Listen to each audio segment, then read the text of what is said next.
You are listening to episode 19 of the Autism Mom Coach. What to do after a mommy meltdown.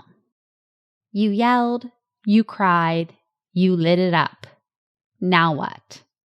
This week we are going to talk about what to do after the meltdown. Because remember, they will happen.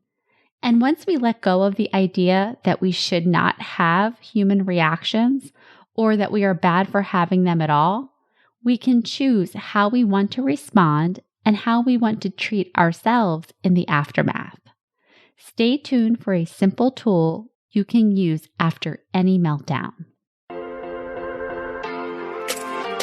Welcome to the Autism Mom Coach, a podcast for moms who feel overwhelmed, afraid, and sometimes powerless as they raise their child with autism.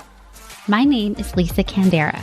I'm a certified life coach, lawyer, and most importantly, I'm a full-time single mom to a teenage boy with autism. In this podcast, I'll show you how to transform your relationship with autism and special needs parenting. You'll learn how to shift away from being a victim of your circumstances to being the hero of the story you get to write. Let's get started. Welcome to another episode of the podcast. I hope you are doing well and enjoying the summer. So, a little update. Shortly after recording episode 18, What to Do During a Mommy Meltdown, I had a big fat mommy meltdown of my own. I want to share that with you for two reasons. First, I want to normalize the experience that you're having. Because we all have them.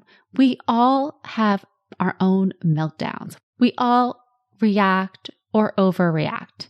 Maybe we don't share that with others. Maybe we shame ourselves for doing it, but it happens. And so as much as I can in this podcast, I will share my real life experiences and that of my clients so that you can know you're not alone. And two, the other reason for sharing it is I want to share with you how I use the SOS process that I taught you last year to support myself in real time. Okay, so here's what happened. I decided kind of last minute to take my son and his best friend to Boston for 2 nights. It was a great time. We hit all of the must-see attractions, which for these two boys was the Nike store, the movie theater, and the hotel snack bar. So we didn't do all the touristy things, but we had a great time and just really enjoyed being together, and the boys enjoyed having some time where they could walk around and sample new foods and just enjoy being summertime. Anyhow, on the way home, we had about an hour left in our drive, and lucky for us, the 4th of July traffic was going in the opposite direction. So we were just cruising.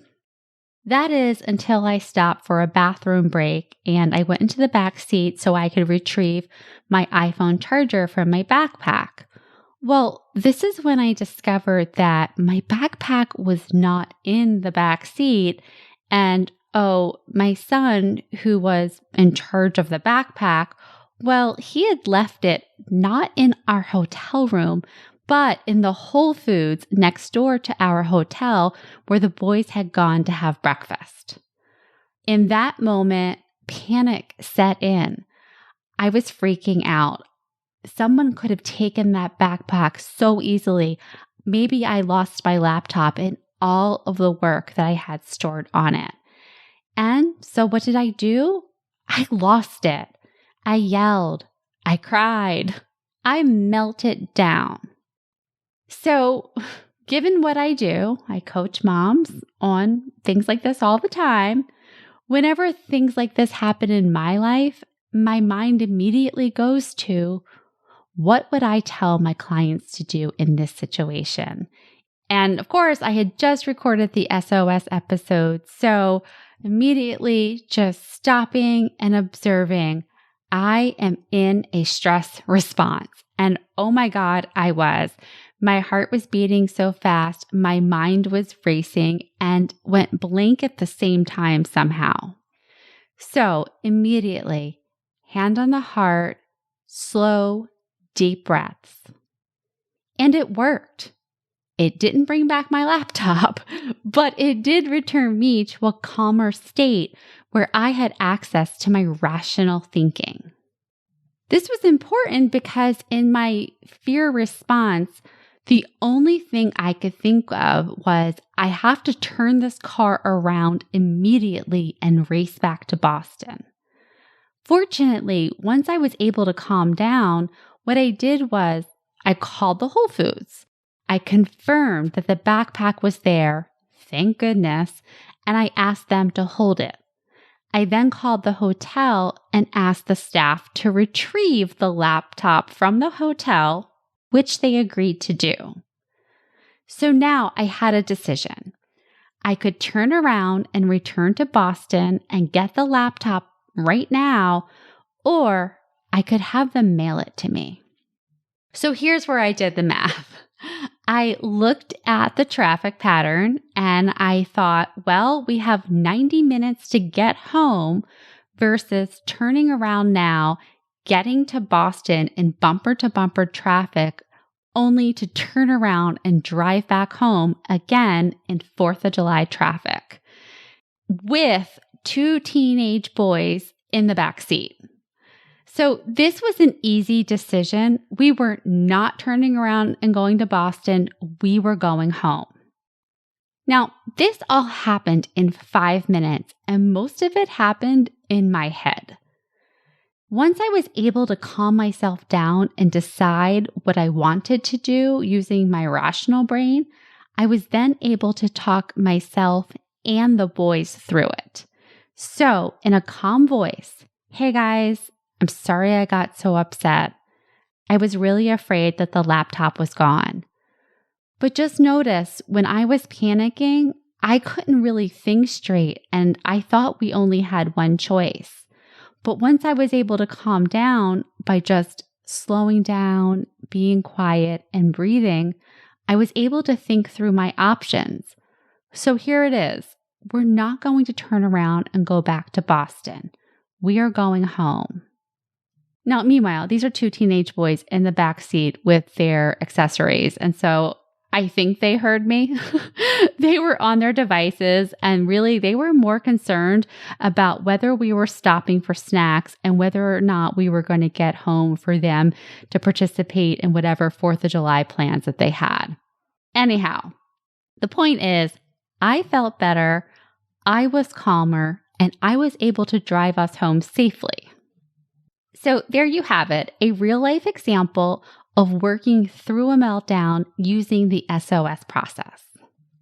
Now let's move on to what to do after the meltdown, okay?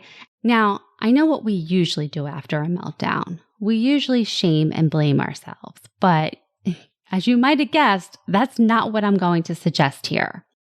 I'm going to teach you a tool called the 7 R's, and you'll see why in a second. But let me first acknowledge, 7's a lot of steps. You don't have to use all of them. They are all really helpful, but in a pinch, steps 1 and step 7 are a must. I suggest that you do these every time. And as I walk through these, you will see why. So let's get to it. Number 1, regulate your nervous system. The first step always is to return yourself to a regulated state. And by regulated, I mean a state of calm, or at least neutrality, where you are no longer operating in a stress response. You are no longer operating from your fear brain, and you have access to your rational thinking. This is so important because as long as you remain in the stress response, the more likely you are to continue to melt down. Every little thing will trigger you because you are already in a fear response. So the first thing to do after the meltdown, return yourself to a regulated state.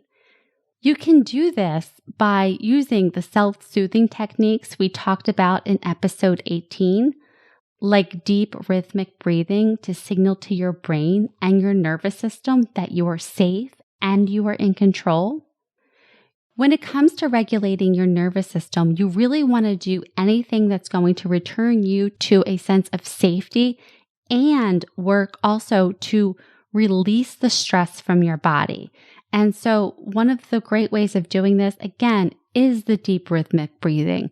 But there are also other things that you can do, like movement. Movement of any kind will help you release the stress from your body. Remember, you were in a stress response. The adrenaline and cortisol was pumping through your body. And maybe you've released a bit of it with the meltdown that you had, but to the extent that there's some still hanging out in there, you want to do whatever you can to move it through your body. So movement of any kind, you can literally shake your hands, shake it off. You can take a walk, you can do jumping jacks, you can dance, movement of any kind. Other ways that you can regulate your nervous system is you can co-regulate with someone else.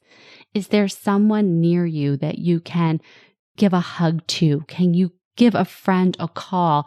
Anything that you can do to regulate with another nervous system will help you return to a regulated state of your own. Other things you can do, you can laugh, you can cry, you can give yourself a hug. These are all ways of soothing your nervous system, returning yourself to a sense of safety while releasing the stress from your body. Number 2, recognize your role. Now, the next suggestion I have for you is to acknowledge the role you played in the meltdown and take ownership of your actions. This means you are not blaming your child or even autism for your actions. That sounds like, if only he listened. She knows how upset I get when she hits me. Or autism won today. These are all examples of giving your power over to your kids or their diagnosis. So when you recognize your role, you are not blaming your child or autism or yourself. You are just recognizing that in this circumstance, I had thoughts that created feelings that led me to take certain actions. As uncomfortable as this might be, it's the path forward. Because we can't control our kids and we can't control autism. But we do have a lot of say about how we think, feel, and respond. Number 3, review your thought, feel, act cycle. Now, you'll remember from previous episodes on the think, feel, act cycle and check what's triggered that in order to shift from reacting to responding, you first need to understand your current thought, feeling, action cycle. So you can do this by taking a look at whatever triggered you and ask yourself, what was I thinking? What was I feeling? And what actions did this produce? Once you see your current think, feel, act cycle, you can work on noticing your default thoughts and reframing those to ones that are more supportive. So, for example, if you are triggered when your kid does not listen because you are thinking that they are being disrespectful, maybe you start by just noticing this default thought. Oh, I'm having the thought my kid does not listen to me. Then maybe you move to reframing the thought to something more neutral like, sometimes kids don't listen. Let me give you an example of this from the car meltdown that I have. So one of my thoughts that came up was, I have to do everything. And now this is because in my mind, my son was only responsible for getting that backpack into the car. In my mind, I was responsible for everything else, making sure we got everything out of the hotel room, getting the luggage into the car, dealing with the valet so we could get our car, etc., etc. So in my mind, his only job was to get this backpack into the car, and he didn't do it. And my thought was, I have to do everything, right? So by the way, that's a thought I have in other situations too. And I think you'll find this. The more you start to look at the thoughts you're having when you're triggered, you'll see that they show up in other situations. So anyway, one of the thoughts I was having was, I have to do everything. And then another thought I had was, I can't have nice things. Now, this laptop is brand new. I bought it for myself for this business, and I was excited to have it, but it was a bit of a splurge. So the idea that I had lost it, this thought I have had before, which is I can't have nice things, that came up. And so just being able to notice that in the moment, and I actually did, was like, oh, that soundtrack is running again, is helpful. You're like noticing yourself in real time. And even that small step helps me to put some distance between what's happening and my thoughts about it.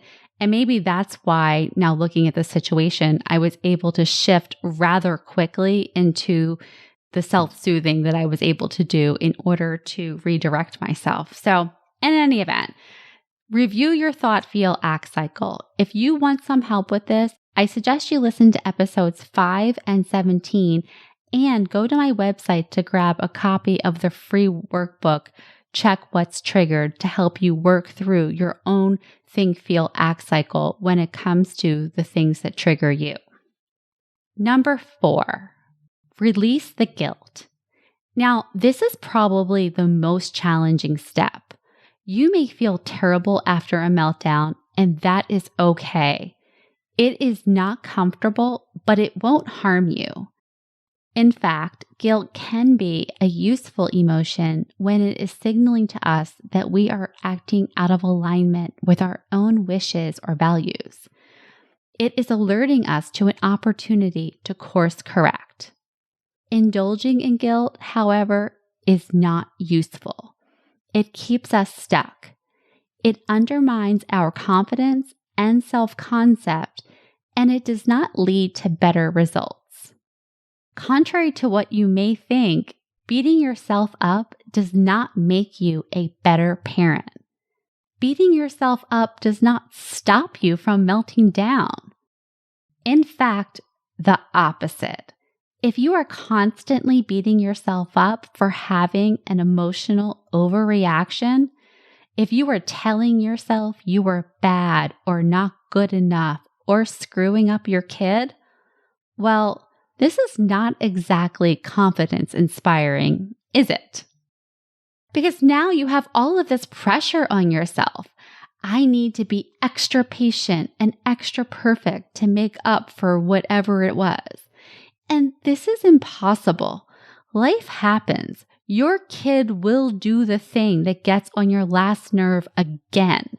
And boom, you are like a pressure cooker going off. So instead of indulging in guilt, let the feeling in, process it, and release it. If you want some help with this, take a listen to episode 8, Riding the Wave, where I talk about processing emotions. Number 5, reconcile and reconnect. Part of taking responsibility is making amends with those who may have been impacted by your actions. This may include your child, and it always includes you. So first, if you have a screaming fit, apologize. To the extent it is age and developmentally appropriate, put language to the experience for your child, where you are owning your responsibility for your actions and modeling to them what it looks like to experience and recover from big emotions. I did this with the boys in the car a bit when I talked them through my overreaction to what I thought was losing the laptop. I waited until after I calmed down, and then I did apologize for my overreaction. I apologized for yelling, and I also let them know I was feeling really afraid. I thought we had lost the laptop, And guess what? When I was overreacting, I wasn't able to really think straight. So I had to take a few steps to soothe myself before I really can make a decision about how to go forward. Then after you do this, forgive yourself. Be nice to yourself. Treat yourself the way you would a friend or a stranger on Facebook, because I see you all in these Facebook mommy groups where you are so loving and wonderful to other parents who are struggling. And try this for yourself. Try this with yourself. Try telling yourself, this is hard and you are doing a good job. Today was not your best day, and that is okay. Number 6, recharge. One of the biggest reasons we melt down is because we don't make time for ourselves. We tell ourselves we don't have the time. We tell ourselves the drama is never ending. I understand that some days, weeks, and months, it can feel like we never get a break, but this is exactly why it is important to create breaks, even the smallest of breaks. If you have to hang out in your bathroom for 5 minutes just to get some peace, do it. If you need to take a quick trip to the store and end up sleeping in your car for a few minutes, do that. Make a point of finding time to take a break and celebrate it. I made a joke of this during COVID. I would say I had 3 offices: my actual bedroom office, my bathroom office where I would sometimes work when my son was having a meltdown, and then there was my car office where I would flee to when things got a little bit too tense. The point here is to create some time, to create some space for just you.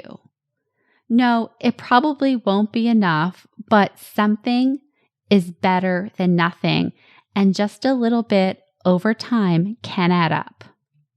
And number 7, remember I told you that points 1 and 7 would be the most important? So just to review, point 1 was to regulate your nervous system.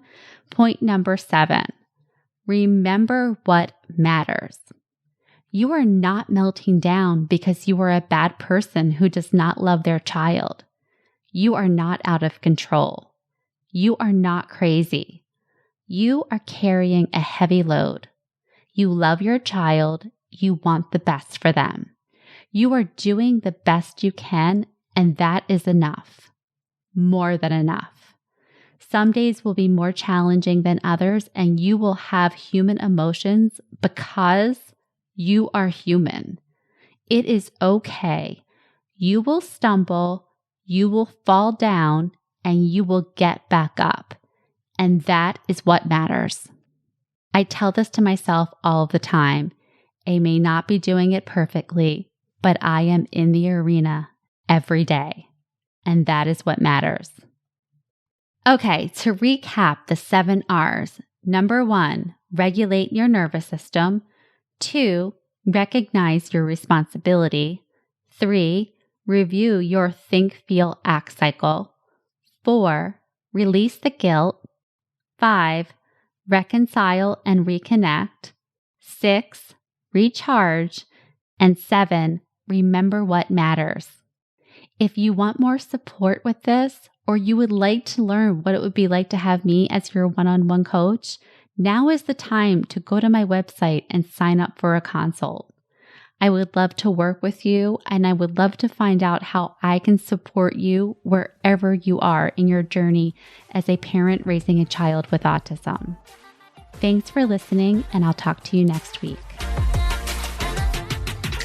Thanks for listening to the Autism Mom Coach. If you want more information or the show notes and resources from the podcast, visit theautismmomcoach.com. See you next week.